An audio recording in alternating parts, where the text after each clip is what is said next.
पक्ष संघटना बाकी काय असणार. जेव्हा पक्षाचे नेते येतात तेव्हा विधानसभा निवडणुकीच्या संदर्भात काही पक्ष बांधणी असते, इतर काही विषय असतात, लोकांच्या भेटीगाठी असतात, त्या चालू आहेत. पुढे दुसरं काय आहे? संपला विषय. हा आमच्या पक्षाचा दौरा आहे. आणि आता पाहिलं असेल आज या बुलढाण्यामध्ये काँग्रेसचे नेतेसुद्धा आलेले आहेत, काही भागात राष्ट्रवादी काँग्रेसचे नेते. निवडणुका असल्यामुळे प्रत्येक पक्षाचं नेते, प्रमुख पदाधिकारी हे इथंच राहणार. संपलं. लोकसभेला तुम्ही म्हणजे ही जागा ताकदीने लढवली, असं इथे पराभव झाला. आता विधानसभेला कशा पद्धतीने तयारी आहे, किती जागा लढवताय? हे पहा की विधानसभेच्या संदर्भात आपण म्हणाल तर आपल्याला वारंवार आम्ही सांगितलेलं आहे की महाविकास आघाडी आहे, 3 प्रमुख पक्ष आहेत. बुलढाण्यामध्ये आम्ही लोकसभा लढलो, महाराष्ट्रात लढलो. आमच्याकडे पक्ष नाही, चिन्ह नाही.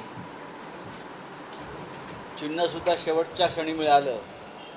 म्हणजे उमेदवारी अर्ज भरल्यावर चिन्ह आमच्याकडे आलं. त्याही परिस्थितीमध्ये महाराष्ट्रामध्ये आम्हाला लाखो मतं मिळाली लोकांनी. काही भागात मशाल चिन्ह पोचू शकलं नाही, त्याचाही फटका बसला. आमच्यासमोर दिल्लीच्या अहमद शाह अब्दालीनं सर्वत्र धनुष्यबाण उभे केले, लोकांचा गोंधळ व्हावा म्हणून. तरी आम्ही साधारण 9 जागा जिंकलो. काही जागा आमच्या थोड्या मताने गेल्या, ही जागा थोड्या मताने गेली बुलढाण्याची. आता विधानसभेमध्ये आम्ही अत्यंत सावधपणे निवडणुका लढू. 3 पक्ष, काँग्रेस, राष्ट्रवादी काँग्रेस आणि शिवसेना, या 3ही पक्षांनी ठरवलेलं आहे की कोणत्याही परिस्थितीमध्ये महाराष्ट्रामध्ये आपल्याला सत्ता मिळवायची आहे आणि हे जे घटनाबाह्य सरकार आहे त्याला खाली खेचायचं आहे. प्रसारण सेवा विधेयक जे नरेंद्र मोदी सरकारने आणलं होतं, प्रसारण सेवा, ते विधेयकावरून गदारोळ सुद्धा झाला होता. ते विधेयकाला स्थगिती दिली. बघा, ते विधेयक म्हणजे एक प्रकारे अभिव्यक्ती स्वातंत्र्याचा, वृत्तपत्र स्वातंत्र्याचा गळा घोटण्याचा प्रकार होता, जो आणीबाणीत झाला असा यांचा आरोप आहे. आणीबाणी आम्ही पाहिलेली आहे. आणीबाणीतली सेन्सॉरशिप आम्ही अनुभवलेली आहे. म्हणजे आमच्या मार्मिकलाही टाळं लावण्यात आलं होतं. आणि त्याच प्रकारे सध्या डिजिटल यूट्यूब्स याचा गळा घोटण्याचं काम समाज माध्यमं, कारण या निवडणुकीमध्ये जरी अनेक चॅनल्स, वृत्तपत्र ही मोदींच्या प्रभावाखाली होती, तरी अनेक समाज माध्यमं, त्यात यूट्यूब्स असतील किंवा डिजिटल मीडिया असेल, हा मोदींच्या नियंत्रणाखाली नव्हता.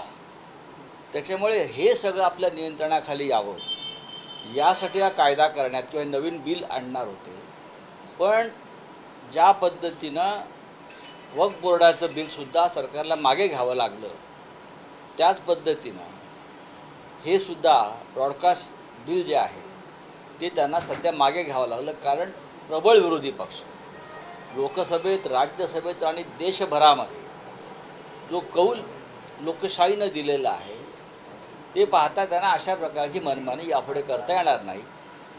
हुकुमशाही पद्धतीनं त्यांना कोणताही कायदा आमच्यावर लादता येणार नाही.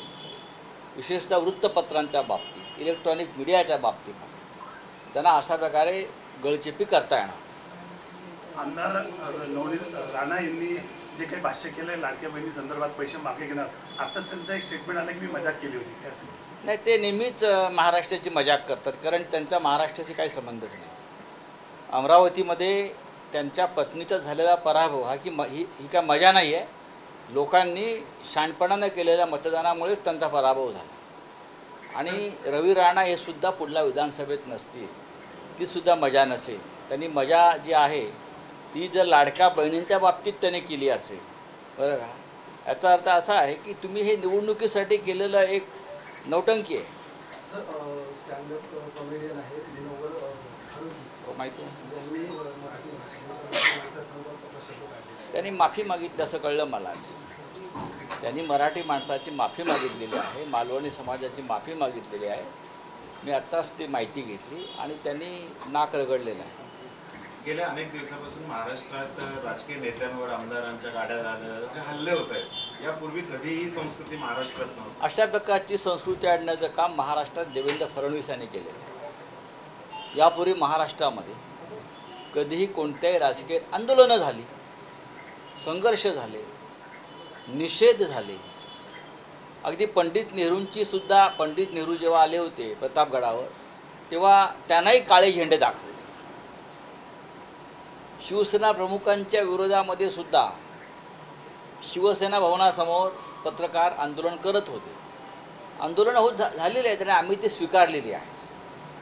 पण या राज्यात आणि देशामध्ये मोदी शहा दिल्लीत आणि राज्यात देवेंद्र फडणवीस यांनी सूत्र हाती घेतल्यानंतर देशात आणि राज्यामध्ये अत्यंत घातक असे पायंडे पडले. विरोधक हे आपले राजकीय वैचारिक शत्रू नसून हे दुश्मन आहेत. अशा पद्धतीनं त्यांच्यावरती हल्ले, त्यांना अटका, त्यांच्यावर खोटे खटले हे सुरू झालं. त्याचाच परिणाम महाराष्ट्रात तुम्हाला दिसतो. म्हणूनच हे सरकार आपल्याला बदलावं लागेल. हसन मुश्रीफांनी स्टेटमेंट केलंय की तुम्ही आमचे बटणं कचाकच दाबा आणि आम्ही तुमच्या घरी येऊन तुमचं स्वयंपाक घेतो. हो, त्यांची आता आम्ही बटणं कचाकच दाबणारच आहोत आणि त्यांचा पराभव करणार आहोत. बुलढाणा जिल्ह्यामध्ये शिवसेनेला मानणारा मोठा वर्ग आहे. असं असताना याच जिल्ह्यातून सर्वात जास्त शिवसेनेच्या पदाधिकाऱ्यांविरोधात खालच्या स्तरावर आरोप प्रत्यारोप होतात. एकही पदाधिकारी त्याला विरोध करत नाही किंवा निषेध नोंदवत नाही. हे भाऊ, आता दहशतखाली मी आहे. आलेलो आहे, मी माहिती घेईन, समजून घेईन. चला, थँक्यू व्हेरी मच, धन्यवाद. हे घ्या.